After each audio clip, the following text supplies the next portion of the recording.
हम सब लोगों की ज़िंदगी में एक सहारे की ज़रूरत जरूर होती है। एक ऐसा सहारा जिसको हम अच्छे शब्दों में कहना चाहें तो संगतकार भी कह सकते हैं। हम नहीं जानते कि कब कौन आकर के हमारी मदद करके हमको एक बुरे वक्त से ऊपर उठा करके ले जाता है। हर एक की ज़िंदगी में कहीं किसी के लिए कोई छोटा भाई संगतकार होता है, किसी के लिए किसी के पिता संगतकार होते हैं, छोटी बहन होती है। मतलब इस तरीके से बहुत से दोस्त।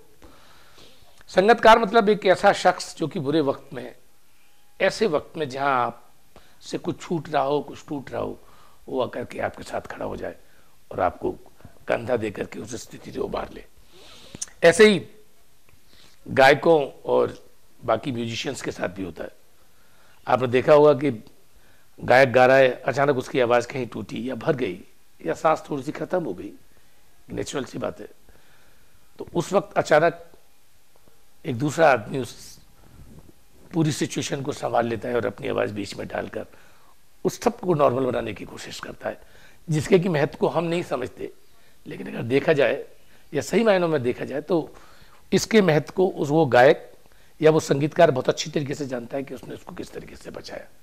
ऐसे ही यह कहना चाहिए कि ऐसे ही संगतकार के ऊपर मंगलेश डबराल जी की कविता है जिसका नाम है संगतकार। मुख्य गायक के चट्टान जैसे भारी स्वर का साथ देती वो आवाज सुंदर, कमजोर, कांपती हुई थी। वो मुख्य गायक का छोटा भाई है या उसका शिष्य या पैदल चलकर सीखने आने वाला कोई दूर का रिश्तेदार। मुख्य गायक की गरज में अपनी गूंज मिलाता आया है प्राचीन काल से।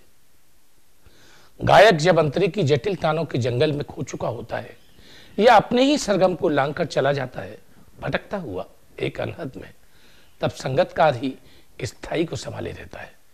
जैसे समेटता हो मुख्य गायक का पीछे छूटा हुआ सामान या उसे याद दिलाता हो उसका बचपन जब वो नौसिखिया था। तार सप्तक में बैठने लगता है जब उसका गला, प्रेरणा साथ छोड़ती हुई, उत्साह अस्त होता हुआ, आवाज में राख जैसा कुछ गिरता हुआ, तभी मुख्य गायक को ढांढस बताता है, कहीं से चला आता है संगतकार का स्वर। कभी कभी वो यूं ही दे देता है उसका साथ, ये बताने के लिए कि वो अकेला नहीं है और यह कि फिर से गाया जा सकता है गाया गा चुका राग। और उसकी आवाज में जो एक हिचक साफ सुनाई देती है या अपने स्वर को ऊंचा ना उठाने की जो कोशिश,